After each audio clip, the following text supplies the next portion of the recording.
Bonjour à tous, ici c'est Serge Kakilembé du www.jctune.com et bienvenue dans notre émission quotidienne de CryptoBlock News. Et aujourd'hui, comme tous les jours, on fait un CryptoBlock News. Et pour commencer le mois d'août, en ce jour ici du jeudi 1er août 2019, on commence un nouveau mois et cette émission va être promotionnelle, donc une émission qui va être ouverte et distribuée et publiée pour le grand public, donc et pour les clients du CryptoBlock News dans souscription privée et pour ceux du canal public YouTube JCTune LTD TV. Donc, comme tous les jeudis, nous faisons ce qu'on appelle la journée des cryptos qui opèrent dans la sphère de l'Internet et de l'entertainment, exchange, etc. Donc, on va se focaliser sur le Binance, le Tron, le IOTA, le Tezos, le Basic Attention Token, donc le BATS, le Augur et le Funfair. Donc, on va regarder quelques news, quelques catalyseurs et repasser en revue ici l'aspect technique pour voir un peu qu'est-ce qu'on a par rapport aux news, si ces news ont eu un impact sur ce qui est technique ou non, ou si c'est vraiment l'écosystème en général qui va dans une direction ou une autre et comment est-ce que ces différentes cryptos, au travers des différentes subcatégories, ont été impactées. Un grand merci à Nadi pour sa contribution aux news. Et avant de commencer, nos avertissements comme tous les jours. Donc rappel, cette émission est une source d'information et non une recommandation d'investissement, ni une incitation à recopier là où les opérations et toute autre stratégie divulguée et ou illustrée dans ce programme. Donc soyez sûr de bien comprendre les risques associés à l'investissement, au trading, aux négociations et toute opération effectuée avec les cryptos qui sont à rente variable extrêmement volatiles, tout comme le sont aussi d'autres actifs et ou produits financiers, donc tout ce qui est futures, options et CFD, donc les produits dérivés. Donc assurez-vous de toujours prendre vos décisions sur base d'éducation financière. Faites vos recherches, analyses et investigations avant de vous exposer et ayez conscience que votre capital est en risque. Donc ici, on va commencer. Donc là, pour qui ce serait la première fois que vous tombez sur notre contenu, voilà en général ce qu'on fait tous les jours. Donc la souscription CryptoBlock News, voilà ce qu'on fait. C'est un suivi du marché au quotidien. Et donc ici, vous allez voir étape par étape à travers cette émission promotionnelle. Donc là, une fois par mois, on aura une émission qui va être publiée pour tout le monde, donc là sur le canal public, etc. Comme ça, vous allez voir, tiens, notre modus operandi, ce qu'on fait au quotidien. Donc, cette émission par semaine, donc là, une émission chaque jour. Et donc, on a 365 émissions par an minimum. Donc là, on couvre l'actualité crypto tous les jours, environ durant une heure et demie. Donc, voilà ce qu'on fait. Donc, sans plus attendre, on y va. Donc, numéro un, regardons ce qui se passe ici dans l'écosystème. On a plus ou moins le top 10, top 13. Et qu'est-ce qu'on constate? On constate des niveaux clés. Donc, premièrement, on prend le Bitcoin comme indicateur. On voit qu'il est dans la zone des 10 000. On a vu qu'il était légèrement, enfin, qu'il était en dessous des 10 000. Et maintenant, on tente de recouvrer cette zone comme résistance. Donc, on le voit ici à travers le price graph ici de 7 jours, les 10 000, tomber, chercher un niveau de support, avoir un retracement et retoucher les 10 000. Donc là, lors de nos émissions du samedi, on voit l'évolution du Bitcoin, on voit ce qui est arrivé après la chute. Rappelez-vous, vous venez des 14 000 $, on est tombé dans cette zone en dessous des 10 000 $ et on parlait bien d'un retracement qui allait avoir lieu. Pourquoi? Vu que on commente énormément l'interaction du prix avec l'historique de prix, et cet historique de prix ici est basé sur les moyennes mobiles, principalement celles de 4 semaines, 8 semaines et 13 semaines. Donc lorsqu'on est ultra éloigné de ces moyennes mobiles dans un momentum haussier, on revient être en interaction avec elles. Donc on a des phases de retracement. Et ici, c'est exactement la même chose. On est, on va dire, dans un mouvement baissier, dans un canal baissier, et une fois qu'on est ultra éloigné de ces moyennes mobiles, on revient à avoir comment dirais-je, une interaction avec ces moyennes mobiles. Et donc une fois qu'on a atteint ces niveaux, donc ces moyennes mobiles jouent le rôle de résistance. Ça dépend maintenant à laquelle on va se stopper, donc 4 semaines, 8 semaines ou 13 semaines. Et juste après, tiens, on entame ce qu'on appelle la deuxième jambe baissière, vu qu'ici on est dans un mouvement baissier qui est parti des 14 000, donc 14 000, 9 000, 9 000 maintenant pour revenir aux 10 000, 11 000, 12 000, et ensuite retracer et repartir. Vu qu'on a un spread, on va dire de plus ou moins 5 000 $, donc oui, que ça fait 14 000, 9 000, on reprend 12 000, 12 000 encore moins 5 000, ça nous fait plus ou moins quoi, la zone des 7 000, 8 500, 7 500, etc. Donc dans ces régions de prix. Donc on voit que ce patron est généralisé dans tout l'écosystème. Chacune des cryptos avec ses propres variantes, mais on voit bien la forte baisse, stabilisation, chercher un support et un retracement. Donc on le voit partout. On voit que les niveaux sont mitigés, donc ça va de 0%, plus 2%, à moins 0% et moins 2%. Donc voilà plus ou moins ce qu'on a, c'est très timide. Maintenant, regardons les choses via la market cap, donc market cap global au moment de la rédaction du document, on frôle les 276 milliards, enfin légèrement un peu plus au-dessus. Rappelez-vous qu'on évolue, pour ceux qui ne le sauraient pas, on évolue principalement par tranche de 20 milliards ou de 25 milliards. Donc on sépare des zones de 100 milliards, donc c'est-à-dire quoi, de 200 milliards à 300 milliards. Maintenant on était aux 300 milliards, on est tombé en dessous des 275 milliards. Maintenant on a le niveau des 300 milliards comme niveau de résistance, donc voilà exactement ce que l'on fait. Donc maintenant on constate qu'on est aux 276 milliards et 670 millions. La dominance du BTC LTC est proche des 66%. On voit ce Bitcoin ici légèrement au-dessus des 10 000 et vous voyez c'est plus ou moins généralisé dans l'écosystème. Rappelez-vous quels sont les cryptos qui sont les leaders de mouvement haussier depuis le début de l'année, donc depuis le 1er janvier 2019, c'est le LTC et le BNB. LTC avait atteint des niveaux hauts, à un moment donné il se stabilisait au-dessus des 100 $, maintenant ils ont perdu ce niveau psychologique. Et le BNB était au-dessus de 30 $, après avoir atteint ses hauts historiques, donc se rapprocher des 40 $, et maintenant ils sont en dessous des 30 $. Donc LTC a un événement clé, donc c'est le halving qui arrive ici dans 72 heures, on va dire aux alentours du 5 août. Et le BNB ici avec ces différents cas d'utilité, on le voit qui était super haut et alors maintenant on a vu sa phase de retracement est tombée en dessous du niveau psychologique des 30 $ et donc il pourrait continuer ici cette projection baissière au même titre que le LTC ici. Si comme on l'avait vu lors de nos émissions précédentes, on voyait que Charlie Lee prévenait et demandait à tout le monde de faire attention. Pourquoi? Bah tiens, il recommandait aux gens de prendre des bénéfices, donc ceux qui tradaient, parce qu'on pourrait voir ici une baisse. Lors du dernier halving, on avait vu une baisse de pratiquement de moins 64%. Ça c'était un message de la fondation. D'un autre côté, on a analysé des analyses de boîtes d'analyse qui elles disent bah, tiens, il n'y a aucune relation entre les halvings et les prix, etc. Ça veut dire qu'il y a du pour et du contre. Mais la chose étant, c'est quoi? Nous, on voit le prix. Et si le prix était haut et que le prix est bas, eh ben, ça baisse. Et donc ça peut être un catalyseur négatif. Rappelez-vous qu'une analyse, elle est faite, mais il y a le comportement, donc la psychologie des foules, des intervenants sur le marché, qui, on va dire, tel ou tel événement, par rapport à l'environnement dans lequel on est en train d'évoluer au niveau des marchés, ça peut les impacter d'une manière qui peut être différente de celle où on aurait eu le même événement et l'impact aurait été différent. Donc ici, on est plus ou moins, même pas plus ou moins, on est dans un momentum baissier et donc on va dire que la psychologie est négative. Donc là, ici, si on rajoute beaucoup plus d'huile sur le feu, on pourrait voir les prix tomber plus bas. Donc on a ici le commentaire qu'on peut apporter, comme on le voit maintenant lorsqu'on regarde les prix en euros. BTC dans la zone des 9200 €, ETH en dessous des 200 €. Litecoin dans la zone des 90 € et le BNB dans la zone des 25 €. Et comme on le voit ici, ben, le marché est assez mitigé. Donc, on va dire les grandes capitalisations, elles sont dans le vert, mais léger, vous voyez, du plus 2%, plus 0%, etc. Et d'autres cryptos aussi du top 20, du top 30 aussi, ben, sont plutôt en négatif. Donc, voilà exactement où nous en sommes. Maintenant, commençons l'émission. Je vous le dis d'entrée, on a une émission qui est super cool. On voit vraiment qu'on est dans une ambiance estivale. Donc, il n'y a pas grand chose réellement à se mettre sous la dent au niveau technique, protocole, comment ça évolue, etc.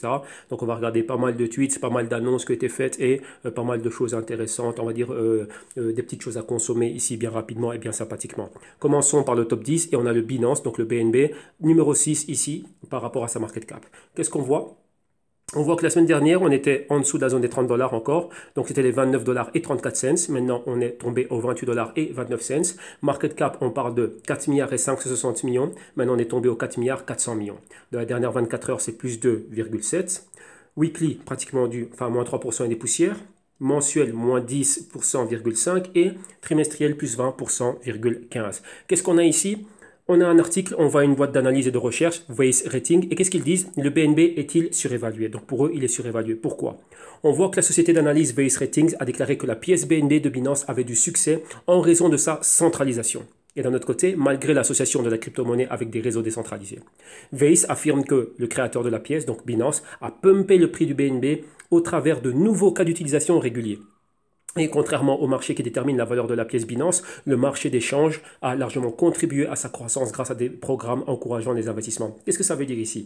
On a vu que Binance, lorsqu'on a analysé ça, je crois que c'était il y a 2 ou 3 semaines, on a vu qu'ils nous avaient établi une charte dans laquelle on voyait tous les cas d'utilité du BNB. Ils étaient fiers d'avoir dépassé plus de 120 cas d'utilité. Au total, je crois qu'on en comptait 128. Et ça, c'était, on va dire, courant du mois de juillet.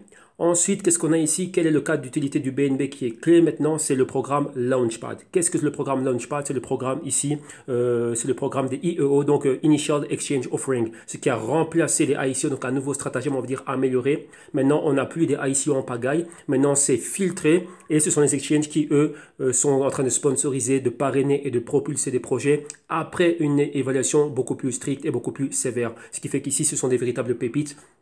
Et ça, c'est la propagande que fait l'exchange. Donc, vous voyez que Binance avait commencé à lancer le pas avec le Binance Launchpad. Et ça donnait un cas d'utilité au BNB. Pourquoi? Parce qu'il fallait stacker du BNB, il fallait en avoir pour pouvoir y participer. Donc là-bas, voilà exactement ce que ça a fait. Donc tout ça, ça continue à monter. Plus ce qu'ils ont rajouté, donc l'achat facile du BNB à travers carte de crédit, débit, directement à partir de la plateforme. Et donc, voilà tous ces cas d'utilité. Donc, selon Weiss Ratings, le BNB serait surévalué. Parce que réellement, une fois qu'on enlève tout ça, ah bah, apparemment il n'y aurait plus rien, que le prix ça vaut quelque chose mais pas dans les niveaux auxquels on est. Donc ça c'est un autre élément aussi qu'il faut prendre en compte et se dire bah tiens, techniquement aussi on le verra lorsqu'on va arriver à la partie technique. En effet, on a BNB qui était dans une phase de surévaluation et maintenant bah, revenir à une valeur correcte, une valeur juste ou peut-être même une sous-évaluation. Ça dépend aussi de sa place au sein de tout l'écosystème crypto, comment évolue le market cap. Donc ça ce sont des éléments qui, on va dire, pourraient être validés, si je peux dire ça comme ça.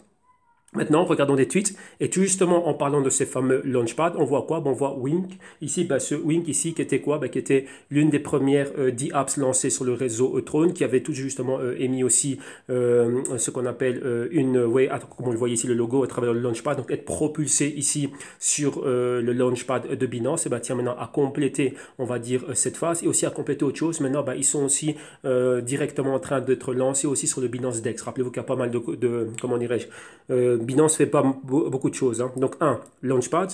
Numéro 2, depuis qu'ils ont le Binance Chain, donc ce n'est plus une ERC20, ils ont leur propre mainnet. Il y a des jetons, enfin, il y a des projets qui viennent, qui migrent chez eux. Donc, ils passent, on va dire, de ERC20 à BEP2, donc la norme de jetons de Binance. Et en même temps, ils s'inscrivent pour le Binance Dex. Donc, il y a tout ça qui est en train de se passer. Mais dans le cadre ici du Launchpad, on voit que Wink ici a vendu tous les jetons qu'il voulait vendre. Donc là-bas, voilà ce qui se passe. On poursuit maintenant. Et on va à ce qu'on disait, donc un autre cas d'utilité ici de Binance, c'est le Binance Dex. Et on voit maintenant qu'il y a un nouveau listing. Donc on a listé le jeton Etherbase Coin, donc le XBAS. Et on voit qu'il y a une paire de trading. C'est quoi? C'est le XBAS face au BNB. Donc voilà, en gros, ça c'était pour la fin du mois de juillet. Nous poursuivons avec d'autres tweets et on va à Nexo, cette plateforme qui fait des crédits instantanés crypto.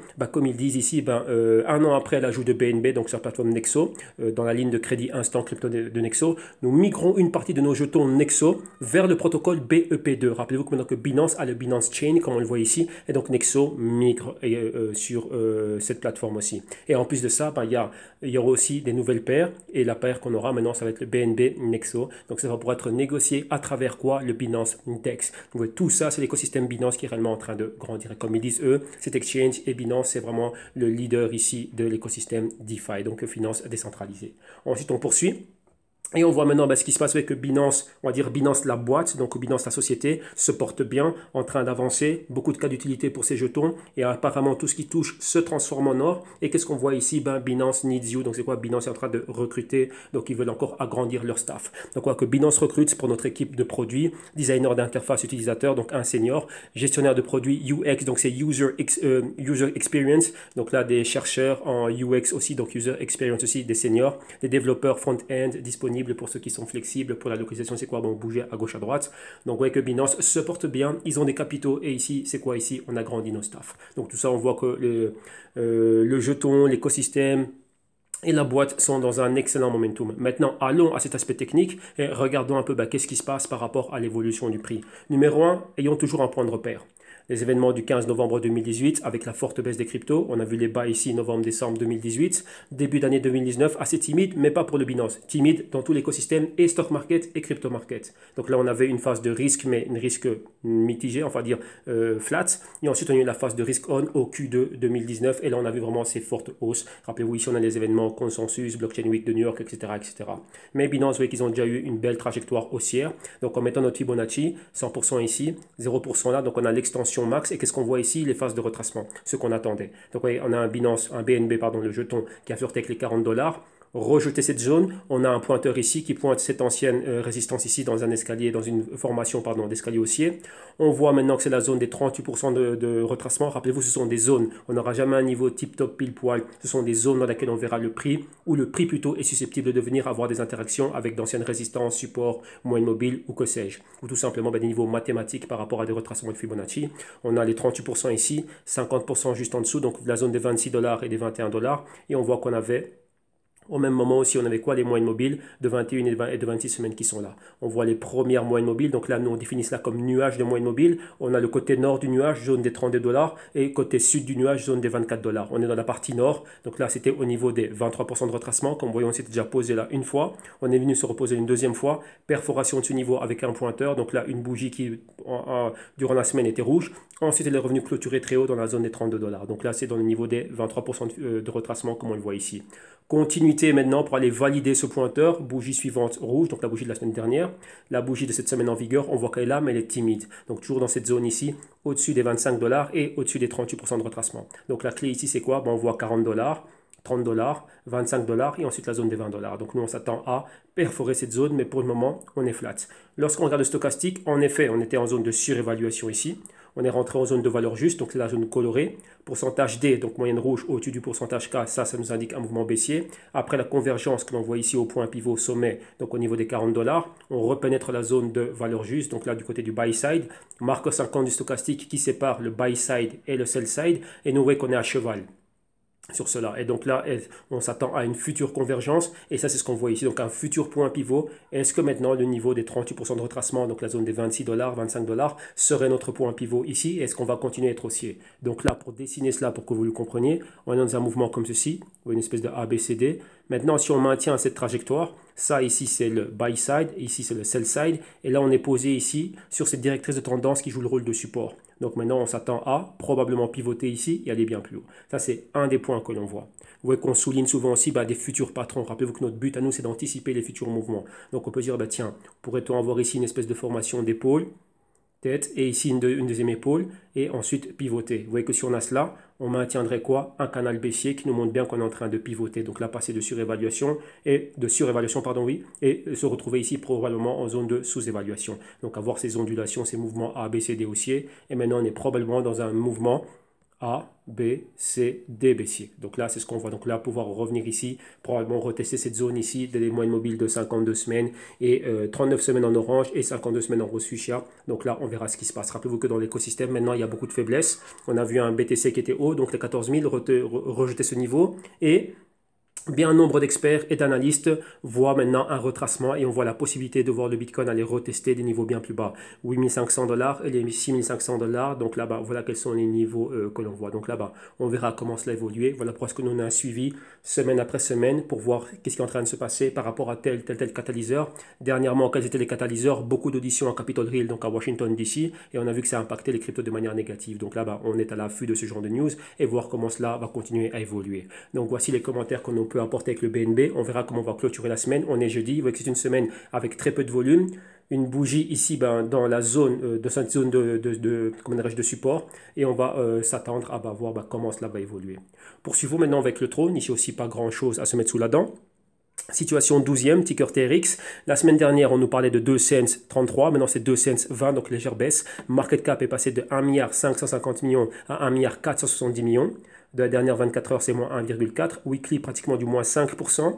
Mensuellement, 31% et des poussières. Et trimestriel, moins 7,16%. Qu'est-ce qu'on a ici? On a Throne qui nous a publié son développement technique. Donc, tout ce qui se passe dans l'écosystème. Et Throne fait un travail magnifique. Pourquoi? Parce qu'ils mettent en plusieurs langues. Donc, on a cela directement en français. Donc, on a un résumé de tout ce qui est en train de se passer. Comme vous voyez ici, on a développement technique, les données de base. Donc, qu'est-ce qui se passe dans l'écosystème? Les jetons TRC, les normes de jetons. Qu'est-ce qui se passe au niveau des protocoles? L'utilisation ici de l'ordi apps, l'évolution de la communauté, comment est-ce qu'elle est en train de grandir, tout ce qui se fait à travers les réseaux sociaux, rapports de presse, tout ce qui est en train de se passer exactement. Rappelez-vous qu'avec Throne, on a une grosse question. Maintenant, Justin Chen, qu'est-ce qui se passe? On attendait le 25 juillet le fameux lunch avec Warren Buffett et pas mal d'invités, donc Charlie Lee, Yonias Asia de Itoro, Changpeng Zhao, Sizi, Jérémy Ayer de Circle et encore d'autres personnes. Maintenant, qu'est-ce qui se passe? Voilà en gros ce qu'on attend. Il y avait encore d'autres polémiques qu'on avait vues concernant Throne, la fondation et exactement ce qui est en train de se passer. Bon là, on ne peut pas commenter cela. Ça se passe en Chine. On n'a pas main mise sur la documentation ou sur des faits.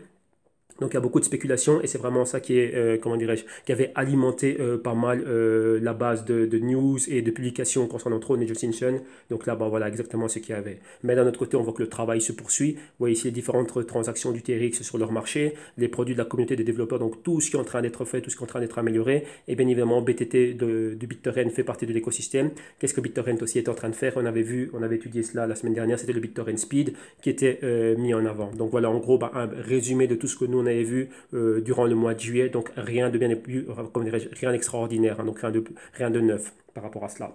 Mais cependant, il y avait aussi une grande question qu'on avait. Et comme on le voit ici, c'est quoi? C'était exactement le USDT, donc l'USDT, donc le Tether, basé sur Throne. À un moment donné, il y allait avoir beaucoup de choses qui étaient faites. Donc, dans un premier temps, on voyait qu'il allait y avoir un méga transfert. Donc, que le Tether passe une partie de l'offre de Tether sur Throne. Vous voyez que ça a été fait sur EOS. Maintenant, ça a été fait sur Throne aussi. Il y avait une méga campagne de Justin Sun pour distribuer près de 20 millions de dollars, donc 20 millions de Tether ici dans l'écosystème. Ça a été avorté vu les problèmes qu'avait Bitfinex. Et donc la société émettrice du Tether, enfin c'est Bitfinex qui est derrière Bitfinex, l'exchange, et qui est aussi derrière le Tether, avec les problèmes qu'ils ont eu à New York, avec les Attorney General de New York, donc là, tous les ordres qu'ils avaient, les gels des fonds dans les comptes bancaires et des malversations et utilisation des fonds des clients. Donc il y avait toute une débâcle. Donc là, à un moment donné, ça avait été avorté. Et maintenant, bah tiens, apparemment, on a repris le programme. Au lieu de 20 millions distribués à la communauté, on parle de 30 millions maintenant. Et maintenant, bon, on commence à avoir des annonces officielles par rapport à ça. Donc, on voit que cette transition, ce transfert se poursuit. Donc, on va à Bitfinex et ils nous disent qu'il y aurait une prise en charge activée pour les dépôts et retraits USDT Throne. Donc là, c'est l'exchange Bitfinex. Donc, on voit que Bitfinex a permis la prise en charge complète des dépôts et des retraits d'USDT basés sur Throne. Pour déposer les TRC20 Tether sur Bitfinex, ils nous disent comment faire. Donc, il faut visiter leur page de dépôt et suivre le processus. Ensuite, on poursuit. Maintenant, on va à l'annonce, rappelez-vous, hein, de ce, si je peux appeler ça comme ça, distribution, ce airdrop massif de 30 millions, comme on le voit ici. Hein, donc là, le 16e jour du plan incitatif du USDT TRC20. Donc, c'est quoi ici? Faire en sorte que tous ceux de l'écosystème Throne utilisent le USDT TRC20, donc l'USDT Throne. Et donc, pour cela, ils vont distribuer 30 millions de USDT. Donc, c'est l'équivalent de 30 millions de dollars. Rappelez-vous que c'est un stablecoin. Un Tether équivaut à 1 dollar. Donc, eux, ils vont distribuer 30 millions. Donc, 30 millions vont être distribués ici à tout détenteur ici d'USDT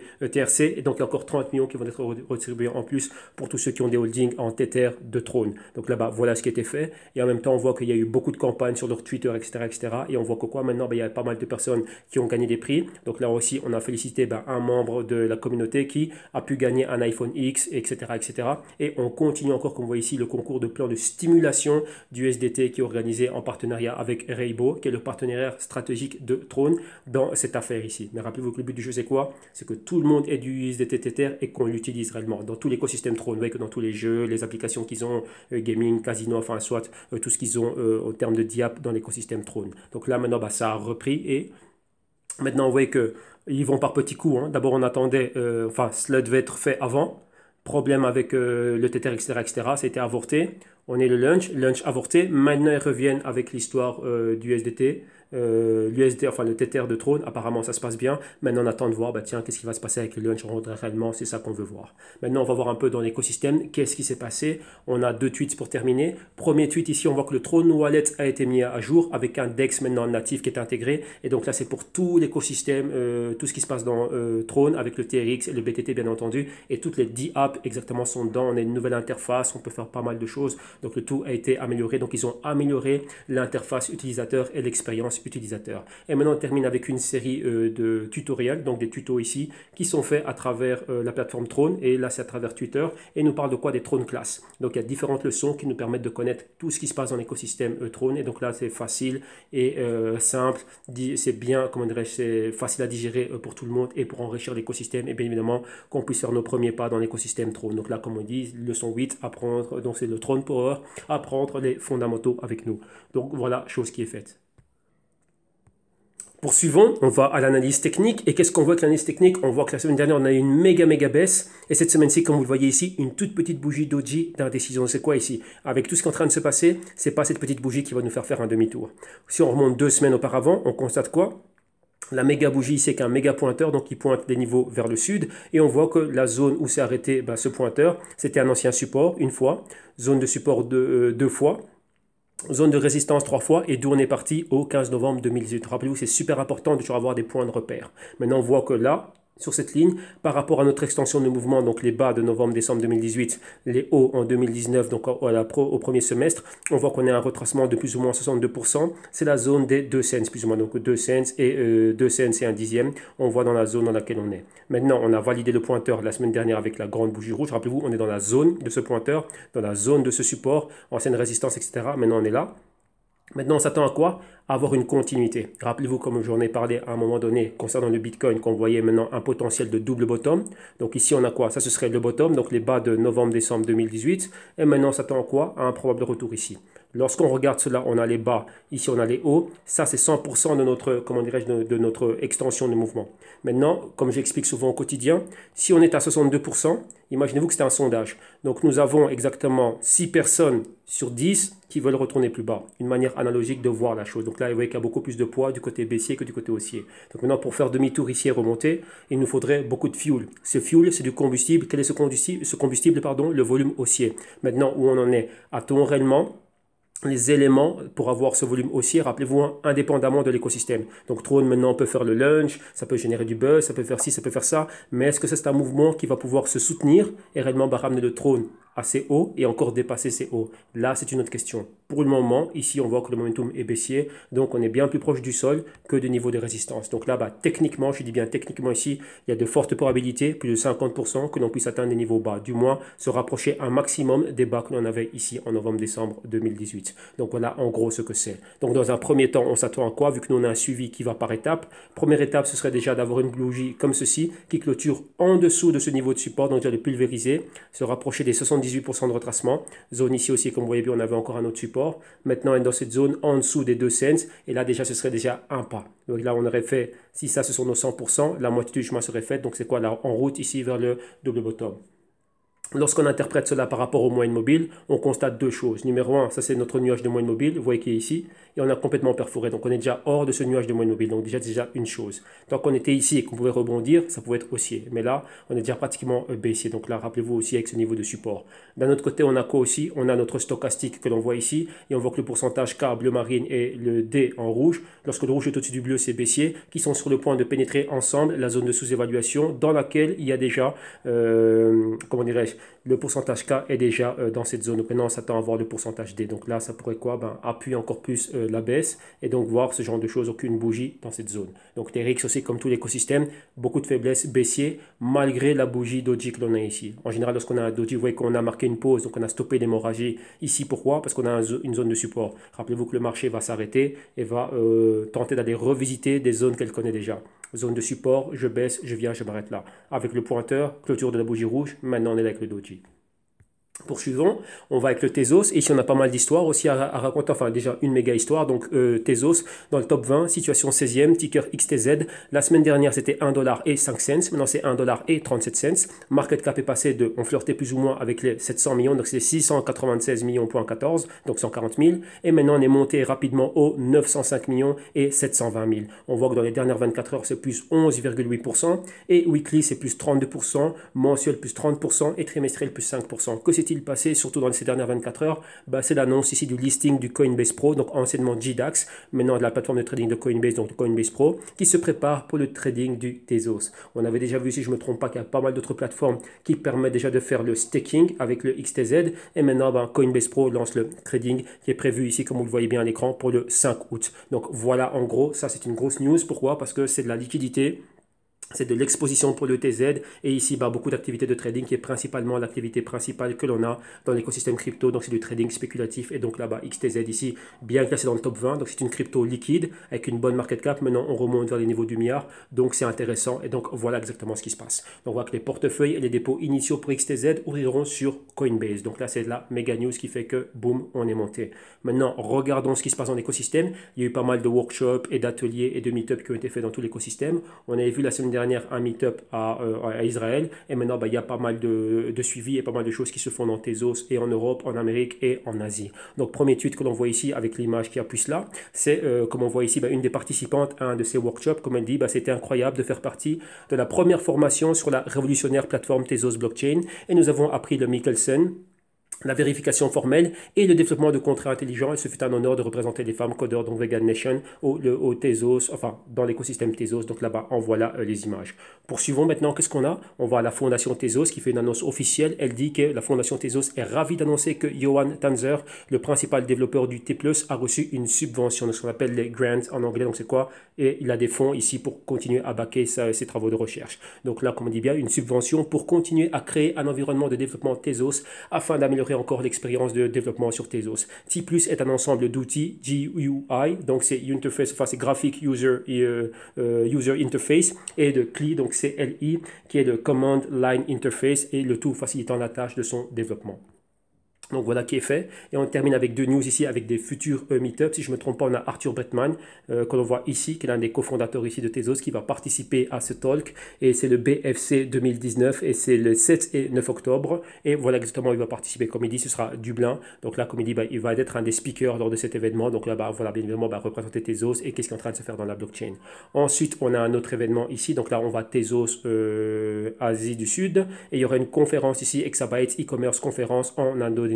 Et on a l'un de ces speakers qu'on voit ici. Donc là, c'est monsieur Diego qui est scientifique ici, donc un conseiller scientifique. Et il va venir parler de tout ce qui se passe au niveau de la blockchain, utilité des cas d'utilité de la blockchain dans le e-commerce. Et bien évidemment, ici, il va parler du Tezos. Et ça sera lieu quand? Le 14 août en Indonésie. Donc voilà ce qui est fait.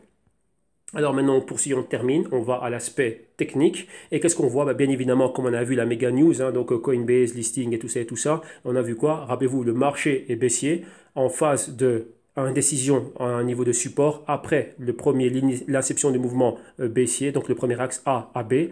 On est posé ici sur un support, mais on voit que Tezos, lui, tiens, a eu un catalyseur. Donc que ça, c'est ce qu'on fait au quotidien. On regarde quelles sont les choses et on met en relation les news et probable catalyseur, évolution des protocoles, aspects techniques, etc. Maintenant, on va voir comment cela impacte le prix. Et ici, on comprend que lorsqu'on voit cette méga bougie verte weekly, on comprend que, tiens, quelle est la news qui a provoqué cela. Vu que vous voyez qu'ils n'ont rien publié spécialement, on a vu la fondation qui a publié des choses maigres, enfin maigres en termes de rien de bien grand au niveau de l'amélioration technique, le protocole ou quoi que ce soit. Et on a vu qu'il y a eu des meet-ups un peu partout dans le monde, mais voilà, rien d'extraordinaire. Donc les talks normal et commun, lorsqu'on on lit le white paper, on sait ce que fait Tezos, c'est ce qui est, c'est le même blabla qui se fait dans toutes les différentes conférences. Donc bon, et juste répondre aux questions des interviewers. Donc là, rien de bien spécial. Mais ici, on a spécifiquement une news qui est quoi? Listing à Coinbase, et on voit la réaction immédiate avec cette méga bougie verte et on a cette phase de retracement. Rappelez-vous, je vous parlais de quoi? Lorsqu'on est baissier, vous voyez ici, on a cette mèche qui est super bas. On a les nuages de moyenne mobile, donc 4 semaines, 8 semaines, 13 semaines qui sont dans la face nord, côté nord de ce nuage. On a le prix qui tend à retourner, retester ces moyennes mobiles. Comme c'est le cas ici, phase de baisse, on revient toucher 4 semaines, 8 semaines et 13 semaines et ensuite on monte plus haut. Ici, on a exactement la même phase de retracement. N'oubliez pas qu'il y a deux mouvements. Les mouvements doivent être décomposés. On a les bas, on a le premier mouvement qui va comme ceci, donc un potentiel A, potentiel B, potentiel C et potentiel D plus haut dans un canal haussier. Maintenant cela, on a maintenant un autre mouvement composé dans celui-ci. Donc là, si on se focalise juste sur ce petit carré que je dessine en bleu, on a un mouvement baissier qui commence ici. Donc on a le point A, le point B, potentiel point C, ici quelque part on aurait un pivot et un potentiel point D pour aller bien plus bas. Donc on a ceci, on a deux mouvements en un, donc maintenant il faut voir lequel des deux va remporter ce bras de fer. Bien évidemment, vous voyez que le momentum du mouvement haussier est bien plus important, mais là ça dépend de tout l'écosystème, si on est dans ce fameux fin de bear market, début de bull market. Donc là c'est encore une toute autre histoire. Mais pour le moment, ici à moyen terme, si je peux dire court et moyen terme, voilà ce qu'on voit ici comme mouvement, c'est ce mouvement baissier avec une probabilité très très très élevée de se retrouver ici dans les niveaux bas de novembre-décembre 2018, mais pour le moment, Tezos, on va dire qu'il profite ici et dans un petit moment, vu qu'on avait un bon moment, on avait le nuage de moyenne mobile ici, avec les pointeurs qui ont perforé ce nuage de moyenne mobile, revenir clôturer dans cette zone, regardez bien par rapport au Fibonacci, on est entre 50% et 62% de retracement, maintenant émerger de la partie nord du nuage de moyenne mobile, donc se rapprocher maintenant des 20-30% de retracement, donc de ces niveaux ici, donc 1,30$, etc., etc. Donc maintenant on va voir, tiens, cette news, elle fait effet. S'il y a une continuité du mouvement, ok, on pourrait voir ceci. Mais si le mouvement maintenant ne continue pas et qu'on fait demi-tour, donc là ça s'estompe rapidement et qu'on repart à la baisse, on va s'aligner sur le momentum de tout l'écosystème qui lui est baissier, qui a juste marqué une petite pause dans le saignement, donc une pause à l'hémorragie ici, c'est quoi? On trouve un support et momentanément on est là. Donc on verra maintenant ce qui va se passer. Donc voilà pour le Tezos. Poursuivons maintenant, on va avec le IOTA, qui suit le Tezos dans le top 20, situation 18e, ticker MIOTA. Alors la semaine dernière, c'était 30 cents 88, maintenant on est tombé en dessous des 30 cents, donc c'est 28 cents 74. La market cap est passée de 858 millions, point 18, donc point 180 000, à 798 millions, point 830 000. La dernière 24 heures, c'est moins 2%. Weekly, on flirte avec les moins 6%. Mensuel, on flirte avec les moins 29%. Et trimestriel, moins 4,5%. Qu'est-ce qu'on voit ici? annonce. On voit l'un des cofondateurs qui quitte la fondation IOTA. Avec 3-4 cofondateurs, dont les plus connus étaient Dominic Schinner et juste après lui, Sergei Ivancheglo. Et on voit que Sergei Ivancheglo, ça fait déjà un bout de temps, donc depuis le printemps, il a annoncé qu'il voulait déjà quitter. Depuis l'année dernière, on avait déjà suivi cela. En interne, on a vu qu'il y avait déjà des problèmes entre Sergei et Dominic Schinner. Donc là, Sergei s'était un peu plus mis en retrait. Il avait déjà annoncé son intention de quitter. Maintenant, c'était fait officiel. Il a écrit une lettre à Dominic, qui est à la tête de la fondation IOTA, pour dire, bah tiens, je pars, je reste un développeur indépendant maintenant, mais je ne travaille plus au sein de la fondation. Donc, Sergei Ivancheglo quitte la fondation IOTA. Et comme il dit donc là, on cite, je ne crois plus que la fondation IOTA soit le meilleur cadre pour réaliser ce que nous avions décidé de créer en 2014 et en 2015. J'ai toujours fait de mon mieux dans un environnement moins rigide. Je suis impatient de poursuivre les travaux sur le développement matériel de logiciels de IOTA indépendamment. Donc là, il va travailler tout seul dans son coin. Donc de plus, mon utilisation de la liberté d'expression a été utilisée à plusieurs reprises dans des attaques injustes contre la fondation IOTA, chose dont je suis très fatigué. Je me représente moi seul lorsque je m'exprime via des supports personnels tels que Twitter, etc. Donc voilà, il est parti. Maintenant, on poursuit, on voit qu'est-ce qui se passe. La fondation IOTA continue ici, comment dirais-je, le développement du IOTA Tangle. Et on voit que IOTA annonce une subvention de 5 millions de dollars pour la recherche liée au cordicide. Donc ça, c'était des stratagèmes et des outils qu'ils avaient lancés dernièrement. Et on voit qu'ils vont continuer à appuyer la recherche et le développement de ces outils. Donc comme ils disent, nous sommes ravis d'offrir à la communauté 5 millions de dollars de fonds pour contribuer à la recherche liée au cordicide. Depuis que nous avons annoncé notre mise en route vers Coerdicide, nous nous sommes concentrés sur la meilleure façon de le mettre en œuvre. Certaines de nos recherches ont déjà été publiées et d'autres sont à venir, étant donné que le coerdicide est une priorité absolue et nous voulons financer les contributions de la communauté. Donc voilà qui est fait. Maintenant, on poursuit et on voit qu'il y a pas mal d'initiations et d'initiatives qui ont été prises. Et qu'est-ce qu'on voit ici? Avec l'événement Test de Tangle Text, qu'est-ce qu'on voit? C'est un nouveau groupe de Telegram, et un nouveau groupe de Telegram qui s'appelle Free IOTA for Testing. Et c'est quoi ici? Recevoir des IOTA et venir tester le Tangle. Donc le projet public IOTA tente d'initier les particuliers et les entreprises à IOTA et à la technologie du Tangle, donc là qui est leur version de la blockchain. L'objectif de cet événement est de réduire les obstacles empêchant les utilisateurs d'essayer la technologie Tangle et d'aider les autres en éliminant les frictions. Donc c'est quoi ici? Vous voyez qu'il y a beaucoup de barrières techniques, jargon, etc., etc. Mais là, en faisant cela, ils amènent les personnes à venir le tester. C'est comme lorsqu'on est au supermarché, il y a un nouveau fromage qui sort ou une nouvelle boisson et on sent un échantillon. Et si on aime bien, on va dans le rayon et on l'achète. Donc voilà en gros ce qui est fait ici. Alors on poursuit et on va maintenant à tout ce qui se passe dans l'écosystème et on va au Telco Asset Powered Marketplace basé sur IOTA. Donc un marché ici, pourquoi? Pour les données et autres actifs. Donc c'est une vue d'ensemble de l'architecture. Donc ça c'était une série d'articles proposés par la fondation IOTA et IOTA eux-mêmes et qu'on était en train de suivre. Donc là, comme vous le voyez ici, c'est la partie numéro 2. Donc là, c'est quoi? C'est un marché multi-site, donc avec multi-participants, ne peut s'appuyer que sur une couche de confiance décentralisée entre tous les participants. C'est ce que ça veut dire. Donc, dans notre marché de prototype, la couche de confiance étant fournie par l'infrastructure IOTA. Donc, c'est quoi? C'est le stockage de données, etc., etc., et pour les transactions. Donc, pour créer un marché d'échange d'actifs, nous devons développer un certain nombre de blocs de construction plus ou moins décentralisés. Pour notre première POC, donc Proof of Concept, nous nous sommes concentrés sur les blocs d'architecture, gestion des commandes, règlement et paiement. En enregistrant les accords sur l'IOTA Tangle, nous gardons une trace immuable de l'actif auquel accède un fournisseur de services sans la participation d'une autorité tierce centralisée. Donc là, quoi pour faire l'arbitre? Donc voilà en gros ce qui est fait ici. Maintenant, une petite note sur ce marché. On voit que le marché des infrastructures de télécommunications basées sur IOTA est une initiative parrainée par Orange et Vodafone et encore d'autres compagnies qui participent à cela. Et donc là, on voit exactement à quoi ressemble le marketplace, ce qu'on a, comment on peut payer par le IOTA et un peu un descriptif à travers cette infographie pour nous montrer un peu qu'est-ce qui se passe. Ici, un exemple, c'est quoi? Avec des données éoliennes, etc., pour le vent, etc., et tout ce qui est en train de se passer. Et le tout, ces données-là, elles sont basées, elles sont recueillies sur la blockchain IOTA, et maintenant, c'est un marché. Donc, on peut revendre ces données entre différents participants. Donc voilà exactement ce qui est en train de se passer. Et comme ils disent, le Tangle de IOTA sert d'infrastructure 1 pour avoir les entrées, stocker les données, etc. Et aussi voir toutes les données de transaction et tout ce qui s'est passé. Comme ça, tout l'écosystème peut le voir et tout le monde a accès au grand livre de IOTA.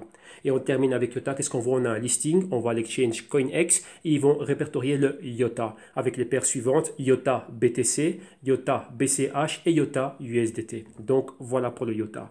Terminons avec IOTA et allons à l'aspect technique. Voyons l'évolution weekly. Que se passe-t-il? Niveau de support d'entrée de jeu qu'on voit. Donc ça, c'est la première chose qui nous saute aux yeux. Escalier baissier, ici, support résistance. Support ici, support encore une fois. support là, et maintenant on est encore revenu là. Et vous voyez encore les méga pointeurs, vous voyez qu'ils s'arrêtent plus ou moins dans les mêmes zones. N'oubliez pas, on parle de zone ici, la zone des 25 cents, pointeur qui pointe cette zone. On revient clôturer légèrement plus haut, une bougie rouge mais qui n'est pas arrivée, on va dire, en dessous des 25 cents, mais on a une chose à noter, c'est qu'on est en dessous des 30 cents. Maintenant on a une bougie d'indécision ici. Donc là, toujours dans la même zone, compris entre 30 cents de résistance et 25 cents de support. Rappelez-vous ce que je vous disais un peu plus haut avec d'autres cryptos, lorsqu'on regardait l'aspect technique, nuage de moyenne mobile qui va de 30 cents ici, côté sud, et ici, au-dessus, c'est le côté nord, 40 cents. On voit que le prix a perforé tout cela. Rappelez-vous, on était haut, et on a perforé tout cela, donc toutes les moyennes mobiles, pour tomber à ce niveau-ci. Maintenant, qu'est-ce qui se passe?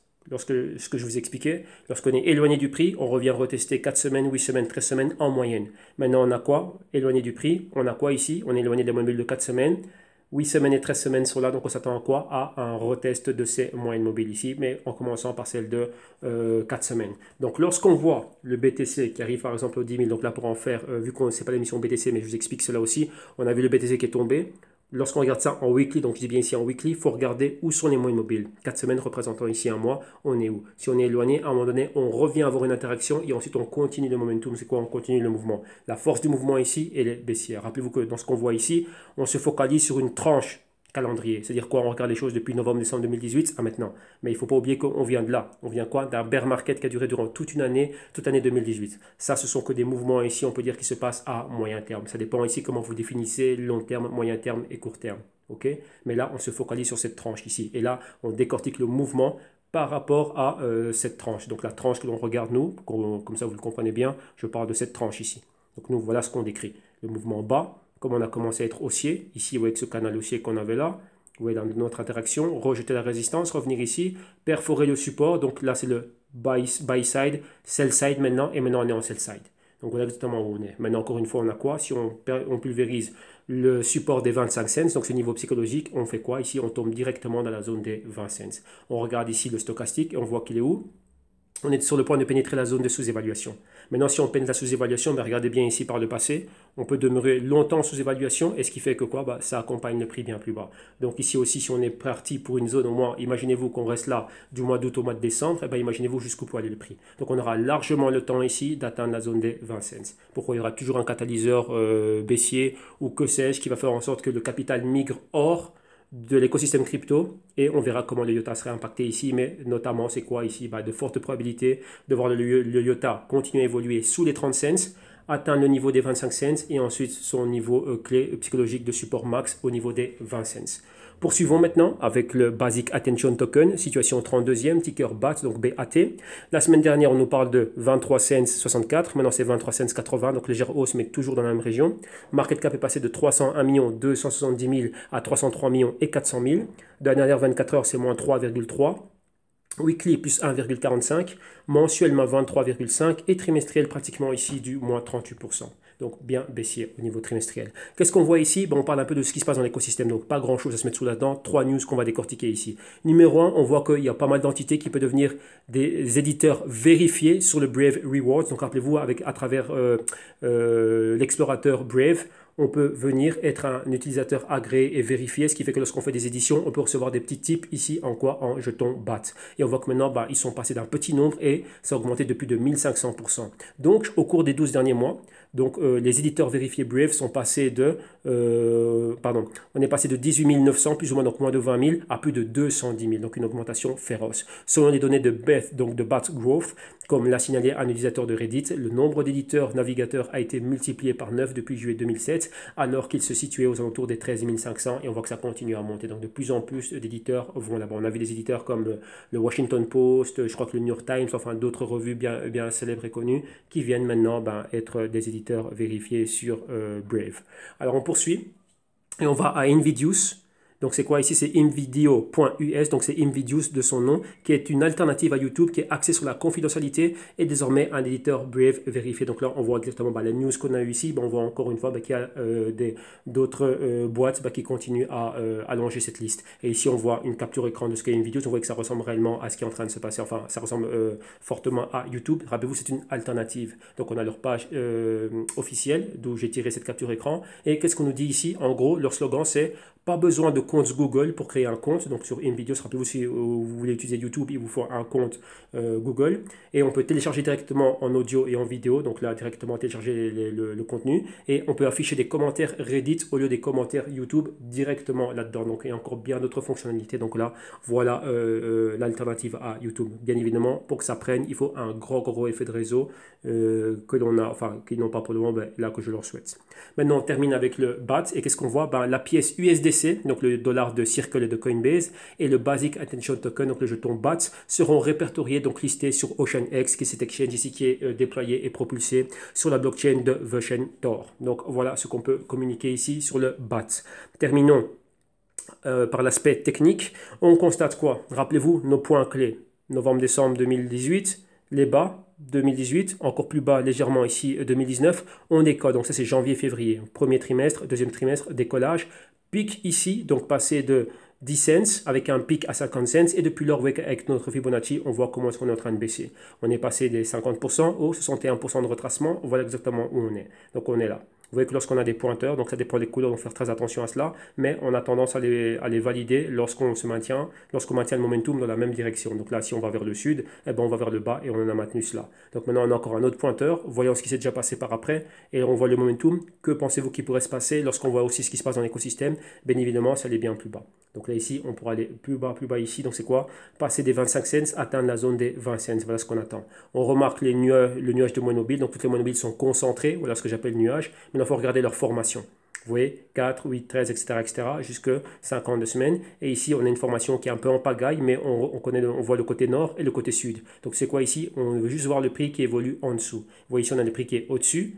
Le prix revient plonger dans le nuage de moyenne mobile. Il y a des spreads, donc des écarts entre ces moyennes mobiles. L'écart se réduit, elles sont toutes concentrées et maintenant ça fait un niveau clé. Ou ça nous sert de tremplin, ou on s'engouffre dedans et si on sort de l'autre côté, bien évidemment du côté sud, et ben là on est baissier. Comme ici, rappelez-vous, on est au-dessus du nuage et là on est en dessous du nuage. Donc maintenant, étant en dessous du nuage, qu'est-ce qu'on a?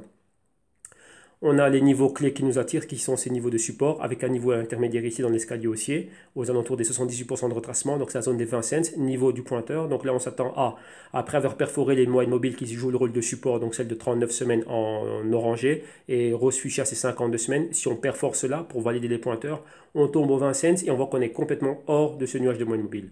On a déjà une interaction avec la moyenne mobile de 4 semaines, mais ici on pourrait continuer à plonger, comme on l'a vu dans d'autres émissions qu'on a fait durant la semaine, donc notamment les cryptos du lundi et du mardi. Et donc là, on pourrait continuer de baissier. Donc première target, 20 cents, ensuite 15 cents et ensuite les 10 cents. Stochastique, on voit qu'on se bat. On est toujours dans la zone de sous-évaluation, timidement en sell side et replonger avec convergence en zone de sous-évaluation. Donc ici, c'est quoi? C'est un ingrédient clé et un indicateur clé aussi qui nous montre bien que le momentum reste toujours baissier. Donc voilà ce qui se passe pour le BAT. Malgré avec la bonne news, qu'on a beaucoup plus d'utilisateurs vérifiés, etc., mais c'est pas ça qui va faire décoller le BAT. Rappelez-vous qu'un méga indicateur aussi, c'est le BTC. Et qu'est-ce qui se passe dans tout l'écosystème crypto? C'est baissier. Ok? Donc là, voilà. Poursuivons avec l'avant-dernière crypto qui est le Augur, donc le REP, jeton de Augur, situation 60e dans le top 100. La semaine dernière, on était en dessous des 12 $, donc c'est 11 $ et 89 cents. Maintenant, on est tombé aux 11 $ et 18 cents. Market cap, elle est passée de 130 millions,820 000 à 122 millions,970 000. De la dernière 24 heures, c'est pratiquement du moins 3%. Weekly, moins 4,46%. Mensuel, c'est moins 22,83%. Et trimestriel, on flirte avec les moins 47%. Qu'est-ce que l'on constate ici? On a les métriques weekly. Donc, on n'a pas grand-chose qui s'est passé. On a vu que le Augur version 2, c'est ce qu'on avait étudié dans les semaines précédentes. Il n'y a rien de plus qui a été rajouté par rapport à cela. Donc, on va juste repasser en revue les métriques. Et ils ont juste publié quoi? Un sondage pour, qu'est-ce qui se passe avec Augur? Vu que Augur avait été très critiqué au niveau de sa plateforme, que c'était pas, l'interaction, c'était compliqué, on ne trouvait pas facilement les marchés. Enfin, l'expérience utilisateur a été médiocre. Ça, c'est vraiment ça qui a été recueilli. Maintenant, ils sont en train de l'améliorer. Voilà pourquoi est-ce qu'ils passent par des surveys, donc des sondages. Maintenant, nous, focalisons-nous sur les métriques. Des marchés en préfinalisation, il y en a 327. Les marchés qui ont été finalisés jusqu'au jour d'aujourd'hui, c'est 2231. Les intérêts ouverts, donc en F bloqués dans ces marchés, c'est 1285. Donc au total, en dollars, ça nous fait 277 399 $ et 3 cents. Et les cash contracts, la valeur totale de ces contrats ici, c'est 3229 F bloqués, donc au total un peu moins de 697 000 dollars. Et au prix d'Ethereum, plus ou moins aux 215 dollars et 81 cents au moment de la rédaction de ce rapport. C'était au 31 juillet, donc ne l'oubliez pas. Maintenant, on a le tweet que je vous ai dit ici. Donc ça, c'est la seule chose qu'ils ont publié dans l'écosystème. Enfin, que nous, on n'est pas actualisé. Rappelez-vous que nous, on suit ça chaque semaine. Donc on va d'actualité en actualité. On ne donne pas des news racistes, si je peux dire, donc des news passées. On va de l'avant. Donc on a tout qui est catalogué. Donc là, pour vous qui regardez ça ici, on va dire sur le canal public, vous pourrez peut-être ne pas comprendre et dire, tiens, c'est pas complet ce que vous faites. Non, non, non, on a des suivis qui vont chaque semaine et on apporte des news qui sont, tout simplement des news, ça veut dire nouvelles, donc on veut des nouvelles que nous, on n'a pas déjà vues. Donc tout simplement, c'est ça. Donc là, la seule chose qu'ils ont ramené en plus cette semaine-ci, c'est ce que vous voyez ici au niveau du sondage qui est fait, tiens, on en est, on connaît comment Augure, etc., etc. Maintenant, on va à l'écosystème Augure. Rappelez-vous qu'Augure est un méga écosystème de prédiction de marché, etc., etc., de paris ouverts, avec Guesser et surtout 0x qui travaille avec eux et pas mal d'autres solutions de couche 2, donc autres applications qui sont propulsées sur ces plateformes, notamment Guesser. Et qu'est-ce qu'on voit ici? Guesser ont tweeté quelque chose pour voir quoi? Il y a des marchés qui ont été ouverts. Ils n'apportent pas beaucoup de marchés par semaine, mais les marchés se passent bien.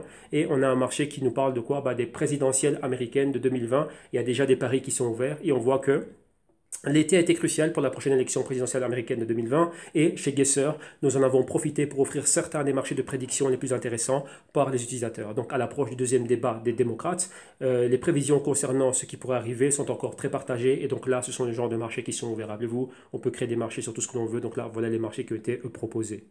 Alors on poursuit et on termine avec Augure en regardant l'aspect technique pour les REP. Alors le jeton REP, que fait-il?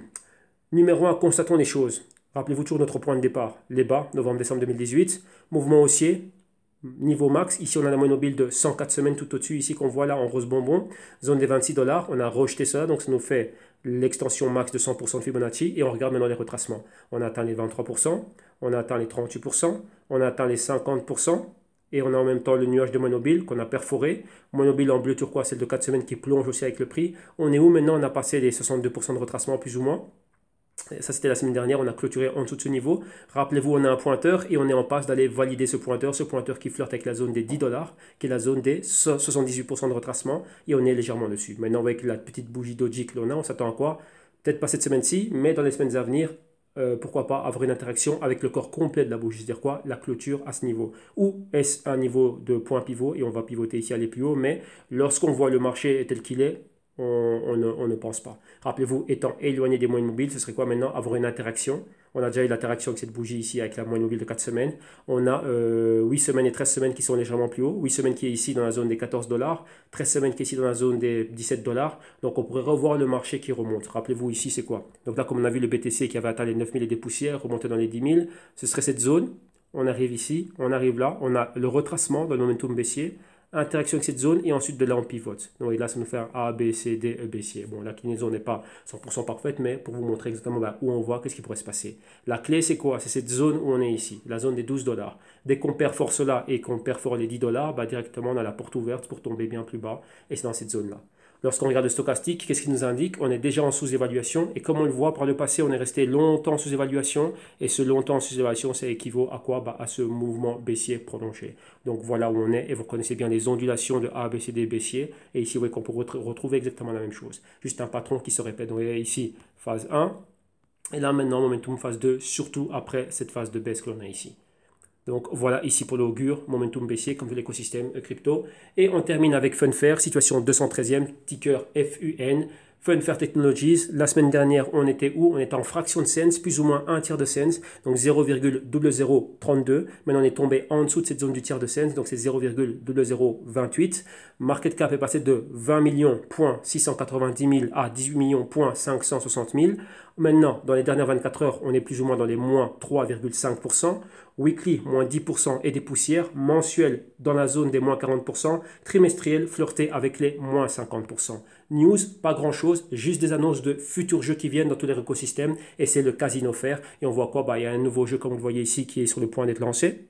Il y a encore un autre jeu ici qui est en train d'être lancé, donc le Moon Racer. Donc là, ils sont en train d'en parler. Et avec pas mal de prix à gagner en fun, etc., etc. Donc là, ce jeu est déjà lancé, mais on nous parle d'une promotion que l'on a si on venait jouer maintenant. Avec ici, tiens, des dépôts et des promotions et des prix qu'on peut avoir en plus. Et un futur lancement. On avait déjà étudié leur rétrospective du H1. H1, c'est le code de premier semestre, ce qu'ils ont fait au Q2 et les projections pour le Q3 et tout ce qui était amélioré dans l'écosystème, les différentes conférences où ils ont participé. Donc, on a vu Stéphane Kovac et Jeff Sands ici de Funfair qui ont parlé pas mal. On a vu leur EMIA, leurs rencontres et les meet-ups qu'ils ont fait, les conférences qu'ils ont fait, enfin pas meet-up, mais les conférences où ils sont intervenus et quels sont les plans qu'ils ont pour Funfair pour ce reste d'année et les choses qu'ils sont en train de faire en plus. Donc, le nouveau wallet, le nouveau KYC, etc., etc. Donc, voilà, en gros, tout ce qu'on avait comme actualisation pour Funfair cette semaine-ci. Et on poursuit en clôture avec l'aspect technique. Et ici, vous voyez que techniquement, c'est fort, fort, fort, c'est très détérioré. Donc là, c'est autre chose. Donc ici, on a les bas de novembre-décembre 2018 et on voit qu'on est déjà dans les bas plus bas. Donc on est dans des extensions de Fibonacci. Vous voyez qu'au contraire, on avait des retracements de Fibonacci. Ici, on serait dans les extensions, donc en dessous des bas. Donc par rapport à cette tendance, eh ben, on a encore continué bien plus bas. Et vous voyez ici, on est en dessous des niveaux du tiers de cents qu'on avait ici. Donc on était posé sur les 0,0032. Et là, maintenant, on est bien plus bas que ces niveaux. Donc là, vous voyez qu'on va vers ici le cinquième de cents ou le quart de cents. Quart de cents, ce serait les 0,0025 et le cinquième de séance les 0,0020. Donc voilà dans quelle direction on se dirige. On regarde le stochastique, on voit qu'il est déjà clair et net en sous-évaluation. Comme vous voyez ici aussi, on a demeuré là durant un bon moment et là maintenant apparemment on est reparti. Et qu'est-ce qu'on voit ici? Le nuage de moyenne mobile, complètement en dessous de ce nuage de moyenne mobile, interaction avec la moyenne mobile de 4 semaines avec les mèches des bougies et vous voyez 8 semaines qui suivent maintenant et tout le reste qui est une inclinaison de 45 degrés vers le bas. Donc le momentum est bel et bien baissier pour Funfair. Maintenant, apportons un commentaire. Hier, on avait commenté, donc hier mercredi, c'était la décision ici de la Fed de baisser les taux d'intérêt. On a vu comment ça réagit. Maintenant, rappelez-vous, on se dit, bah, tiens, lorsqu'on commence à voir cela, on a vu les similitudes entre les pratiques des banques de la Banque centrale nord-américaine de la Federal Reserve lorsqu'ils baissent les taux d'intérêt et comment est-ce que cela est en anticipation, on va dire, des récessions. Donc, on avait vu cela en long et en large. On a vu qu'on a des fenêtres de 12 à 18 mois avant réellement de voir cette baisse des marchés. Hier, réellement, bah, on pensait que ça allait être quelque chose de positif, mais ça a réagi, comment dirais-je, négativement, malgré des bons earnings de certaines compagnies. Donc, earnings, ce sont les publications. Maintenant, on voit que Wall Street se reprend parce qu'on avait les publications de Apple il y a 48 heures et c'était quelque chose de bon. Donc là, on se reprend, mais malgré tout ce qui est en train de se passer ici avec la Fed, etc. Et on constate que on est légèrement dans le rouge, vous voyez que c'est du 0%, mais c'est mitigé. D'un autre côté, on voit le BTC qui monte ici, donc la zone des 10 000. On a le gold aussi qui monte. Rappelez-vous, lorsque le gold avait atteint les 1400, le BTC était au 14 000. Le gold s'est maintenu, mais le BTC non. BTC, rappelez-vous, hein, un actif de stock de valeur qui a une plus longue trajectoire que le BTC, qui se veut être le digital gold. Donc, dans des périodes d'incertitude, comme on voit ici, Trump qui nous parle encore de 300 milliards de dollars ici pour les Chinese goods, donc c'est en taxe d'importation, ce qui fait que ça va encore renforcer les conflits commerciaux entre la Chine et les États-Unis. Donc, ce sont des phases de risque. Rajoutez cela avec tout ce qui se passe dans les marchés et maintenant pas mal d'autres problèmes. Et c'est là maintenant qu'on voit la course vers les valeurs refuges et le BTC et d'autres cryptos. On va juste se focaliser sur le BTC, se veut être ici une valeur refuge. Donc maintenant, avec une récession qui nous pend au nez, la Fed qui coupe les taux d'intérêt, l'inflation au niveau où elle est, les problèmes géostratégiques et géopolitiques. Maintenant, c'est la course au stock de valeur. Gold est en train de remplir ses fonctions. Maintenant, tous les yeux sont rivés sur le BTC. Va-t-il le faire? Donc, si on continue à voir cette montée de ces tensions, tiens, est-ce que le BTC ici viendrait? Donc, ça, c'est un des catalyseurs, une des thèses plutôt, de catalyseur de pump, même pas de pump, mais de véritable montée organique des prix du BTC. Et réellement, là, elle est tout du monde. Parce qu'on dit, tiens, le gold est meilleur que le BTC est meilleur que le gold. Mais là, il doit encore faire ses preuves. Rappelez-vous, on parle d'un actif qui a une longue trajectoire, des millénaires, surtout on va dire au niveau dans la structure des marchés financiers et du monde monétaire actuel, donc moderne, contemporain. C'est quoi? C'est depuis 71, depuis qu'on a abandonné le patron or, donc là sous mandat de Richard Nixon, président alors des États-Unis en 1971, et maintenant on a le BTC qui n'a que 10 ans, donc là vous voyez que 40 ans, 10 ans, enfin une quarantaine d'années, 10 ans, maintenant toutes les preuves restent à faire pour le BTC. Mais d'un autre côté, on voit cela, donc BTC, Gold, on va dire les valeurs refuges en vert, et d'un autre côté, un marché ici légèrement en rouge. Rappelez-vous, ça c'est des commentaires 24 heures, enfin d'une journée à une autre. Maintenant il faut voir, tiens, comment est-ce que dans ce deuxième semestre, donc maintenant jusqu'à la fin de l'année, comment cela va continuer à évoluer avec tout ce que l'on voit et réellement la place que vont jouer les cryptos et si réellement elles vont remplir leur fonction, surtout le Bitcoin, de stock de valeur ici dans des périodes d'incertitude comme celle qu'on est en train de vivre maintenant. Donc voilà, un grand merci à tous, bon visionnage, on se maintient ultra focus, on est reparti dans un nouveau mois, donc ça c'est une émission qui est publiée ici pour le grand public et à partir de demain vendredi, nous on reprend nos habitudes au CryptoBlock News. Donc pour ceux qui veulent avoir accès à cela, si vous dites tiens il y a de la valeur qui est ajoutée, vous venez au www.ictum.com, vous voyez quelles sont les propositions de valeur que l'on a, n'hésitez pas à me contacter, vous avez les mails, etc., les mails corporatifs, et donc là on reviendra vers vous. Donc là, ben, pour le canal public, rendez-vous au 1er septembre. Il y aura encore pas mal de promotions et beaucoup de choses qui vont être faites. Donc ça va être annoncé dans les émissions qu'on fait de manière hebdomadaire. Donc Nadie et moi avec les B2Co et d'autres choses qu'on va publier. Donc il y a pas mal de publications et de présentations qui vont être faites. Donc là, il n'y a pas de problème. Et ben, pour ceux qui est en interne au CryptoBlock News, ben, rendez-vous demain et rendez-vous au quotidien. On est reparti dans un nouveau mois d'août. On maintient ici ce qu'on a dit qu'on allait faire. C'est quoi? C'est une émission de publication chaque jour et on s'y est tenu. Ça fait déjà quoi? Plus de 2 ans qu'on fait ça et ça va continuer. Un grand merci à tous. Bon visionnage. Bye bye.